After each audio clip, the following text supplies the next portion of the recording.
Now, the rest of the story. John Chapman was an itinerant preacher of the early 19th century. Yet while there were more than a few of them throughout the United States, John Chapman in his ideas and his appearance was unique. One history book calls him a John the Baptist of the western border, living on walnuts and wild honey, clad in cast-off raiment, preparing a way in the American wilderness for God's people. End quote. What made his message so remarkable to frontier fundamentalists was its roots in the doctrine of a Swedish mystic named Emanuel Swedenborg. It was less a departure from traditional Christianity than it was an elaboration upon it. In any case, it was far too complex and intellectual a teaching to be promoted without a promoter, and that John Chapman was.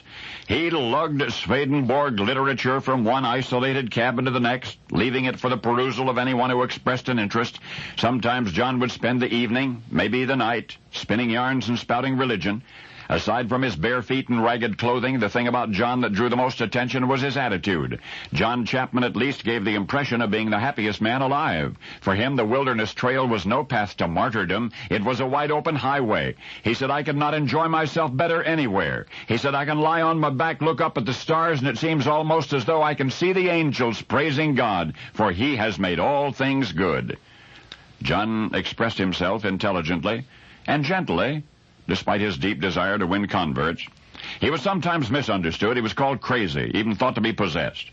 And yet traditional frontier preachers, after having the opportunity to talk with him, were usually delighted by this remarkable man. One well-educated Baptist minister said that John had one of the best informed and most brilliant minds he had ever known. And, of course, the measure of any tree is the fruit that it bears.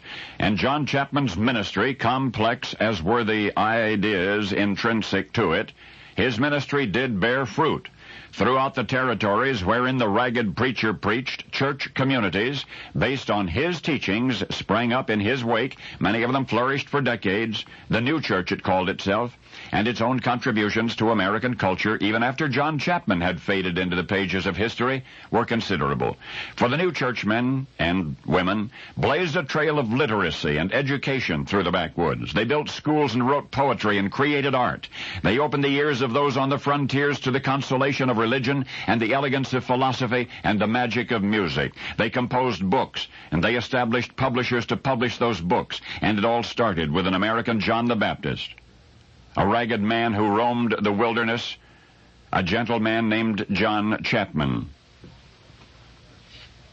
You thought you recognized that name? Perhaps you did. But if so, you have been remembering him for the other fruit he bore. I said for the other fruit he bore, and I mean that literally.